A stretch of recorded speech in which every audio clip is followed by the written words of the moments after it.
চাঁদ মামা চিমটি দিয়ে যা রে, কে ভালো কে মন্দ আমি চিনি না রে। তো আমার মনে হয় চাঁদ মামাকে না ডেকে আমরা যদি নিজে একটু চিমটি দিয়ে দেখি তাহলে বুঝতে পারবো আমরা কতটা ভালো আর কতটা মন্দ। হ্যালো এভরিওয়ান, আসসালামু আলাইকুম। আশা করছি সবাই ভালো আছেন, আমরাও ভালো আছি আলহামদুলিল্লাহ। আমি জুবাইদা ব্লগিং এর জুবাইদা সবাইকে ওয়েলকাম করছি নতুন আরো একটি ব্লগ ভিডিওতে। আশা রাখছি বরাবরের মতো আজকের ভিডিও ভালো লাগবে সবার কাছে। ভালো লাগলে অবশ্যই একটা লাইক দিয়ে দিবেন আর ভালোবাসা দিয়ে পুরো ভিডিও জুড়ে আমার সাথেই থেকে যাবেন। আমি কিন্তু সবসময়ই এই কথাগুলো বলেই আসছি, জানি না কতটা মানুষের কাছাকাছি যেতে পেরেছি, আমার ভিউয়ার্স আপুরা ভাইয়ারা আমাকে কতটা ভালোবাসে আমি জানি না, তবে আমার মনে হয় ভালোবাসাটা একটু কম। তা না হলে আমার ভিডিওতে ভিউ হয় না কেন? কতজন কতভাবে ভিডিও দিচ্ছে, একই খাবার একই রান্না বান্না কত রকমের ভিডিও দেখা যায়, হিউজ পরিমাণে ভিউ হচ্ছে, কিন্তু আমার তো হিউজ পরিমাণের ভিডিও ও নাই, হিউজ পরিমাণের ভিউ নাই, মানে কোনো কিছুই নেই। যাই হোক, সবসময় চেষ্টা করি আমি যা কাজকর্ম করি সেগুলোই আপনাদের সাথে শেয়ার করার। এই যে যেমন সকালে মা ছেলে নাস্তা করে নিলাম পরোটা ডিম। অনেকেই দেখেছেন যে আমরা এই খাবারগুলোই খাই প্রায় দিনই, তারপরও মনে হয় যে সকালের নাস্তা থেকে একটু ভিডিওটা শুরু করি। তো আজকে মা ছেলে দুইজনই কফি খেয়ে নিচ্ছি। কখনো লাল চা খাই, কখনো দুধ চা খাই, কখনো কফি খাই। আসলে এটা সম্পূর্ণটাই আসলে এক এক দিনের এক একটা রুটিন।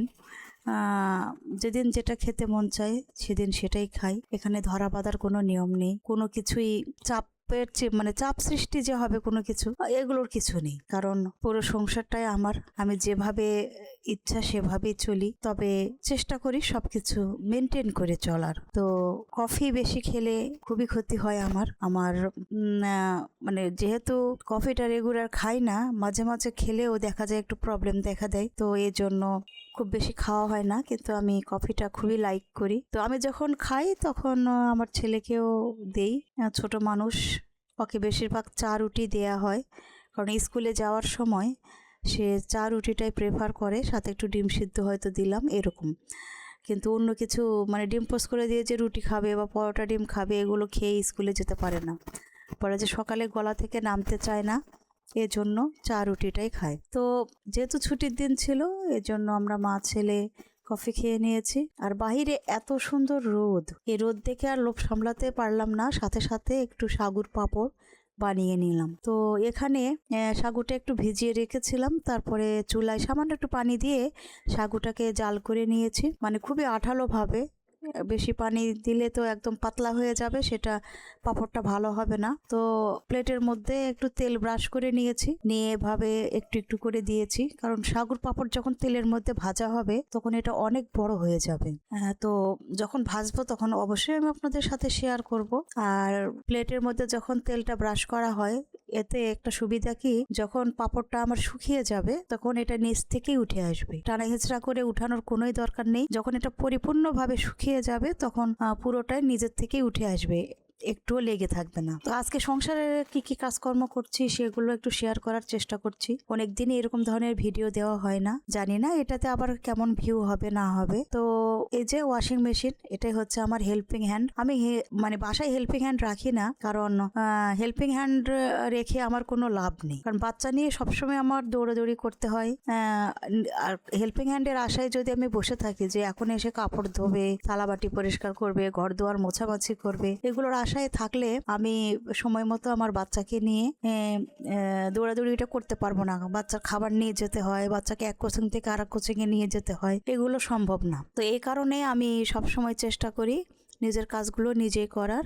আর এই ওয়াশিং মেশিনটা নেওয়ার পর থেকে আমার যে এত পরিমাণে সুবিধা হয়েছে যেটা চিন্তারও বাহিরে। বাসায় পরা কাপড় বলেন, বেডশিট, তারপরে পর্দা এটসেট্রা অনেক কিছুই আছে যেগুলো মানে ধোয়াটা খুব প্যারা হয়ে যায়, কষ্ট হয়ে যায়। জিন্স প্যান্টগুলো ধুতে খুব কষ্ট হয়, সেগুলো কিন্তু আমি খুব সহজে এই ওয়াশিং মেশিনে ধুয়ে নিই। আর বাসায় পরা যে কাপড়গুলো থাকে আর যে গামছা টাওয়েল এগুলো থাকে সেগুলো আমি এই অল্প মানে 19 মিনিটের জন্য আর কি দেই, কুইক ওয়াশ যেটা, সেটাতে দিয়ে আমি পরিষ্কার করে নিই। এগুলো হলো নিত্যদিনের কাপড়। আর দেখেন কি পরিমাণে যে ধুলো পড়ে, মানে চিন্তারও বাইরে। সেটা আমি আপনাদের সাথে একটু শেয়ার করলাম যে আমি তো ঢেকেই রাখি, তারপরেও যে এত পরিমাণে ধুলো পড়ে চিন্তারও বাহিরে। কিছুই করার নেই, এভাবেই চলতে হবে। হচ্ছে কারণ এত পরিমাণে ডাস্ট যে চিন্তারও বাইরে। তো প্রতিদিনের মতো আজকেও তো রান্না বান্না যেহেতু করতেই হবে দুপুরে, তো ভাবলাম আজকে একটু শুটকি রান্না করব বেগুন দিয়ে। শুটকিটা খেতে ভালোই লাগে। তো এখানে আমি ছুরি শুটকিটা নিয়েছি, বেগুন দিয়ে রান্না করব। বেগুনও কেটে রেখেছি। আর আমি সবসময় তরকারি কেটে পানিতে এভাবে ভিজিয়ে রাখি। এটা আমার মানে সবসময়ই অভ্যাস। আর বাড়িঘর একদমই পরিষ্কার করতে পারছি না, অনেক ধুলোবালি জমে গিয়েছে। তো মাঝে মাঝে মনে হয় সবাই তো গোছানো ভিডিও শেয়ার করে, আমি একটু অগোছালো ভিডিওই শেয়ার করি। দেখি কে কীরকম মনে করেন আসলে। আর এই যে বিটরুট দেখতে পাচ্ছেন, একটা অলরেডি খেয়েছি আর একটা আছে। এটা একদিন জুস করে খেয়ে নিব। বিটরুট খাওয়া ভালো, কিন্তু কোনো কিছুই আবার অতিরিক্ত খাওয়া ভালো নয়। আর যেহেতু এটা মাটির নিচে হয়, ডায়াবেটিসের পেশেন্টের জন্য একটু ক্ষতিকরই বটে।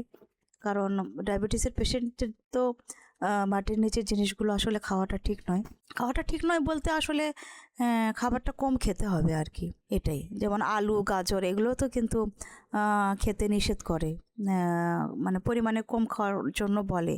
তো বিটরুটও যেহেতু মাটির নিচেই হয়, সেহেতু আসলে পরিমাণ বুঝে খাওয়াই ভালো। কোনো কিছুই অতিরিক্ত খাওয়াটা ঠিক নয়। আল্লাহর দেয়া প্রতিটা জিনিসের মধ্যেই নিয়ামত লুকিয়ে আছে। তো সব কিছু জিনিসই আমরা খাবো, তবে পরিমাণ বুঝে। অতিরিক্ত খাবার খেলে সেটা কখনোই ভালো হয় না, ভালো হওয়ার কথা নয়। তো এই হচ্ছে অবস্থা। সব সময় চেষ্টা করি যে সংসারটাকে গুছিয়ে রাখার যতটুকু পারা যায়। তো আসলে সময়ের অভাবে অনেক কিছুই হয় না, কারণ আমার তো একটা টার্গেট থাকে যে এই টাইমে আমাকে বের হতে হবে, আমার ছেলের স্কুলে পৌঁছাতে হবে, তাকে নিয়ে আমাকে কোচিং এ যেতে হবে। এই জন্য আর কি আমি যখন যেরকম সময় বুঝে কাজ করি। এই যে বাচ্চার স্কুলের শার্ট, এগুলো আমি হাতে ধুয়ে দিব। দেখছেন শার্টের কলারে কিরকম ময়লা, এগুলো ওয়াশিং মেশিনে পরিষ্কার হয় না।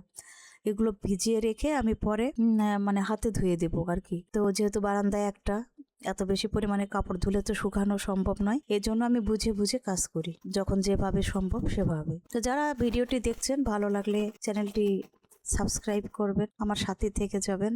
এই হচ্ছে অবস্থা। তো সবাই ভালো থাকবেন, আমাদের জন্য দোয়া রাখবেন। আপনাদের জন্য দোয়া, শুভকামনা। আজ এ পর্যন্তই। আল্লাহ হাফেজ।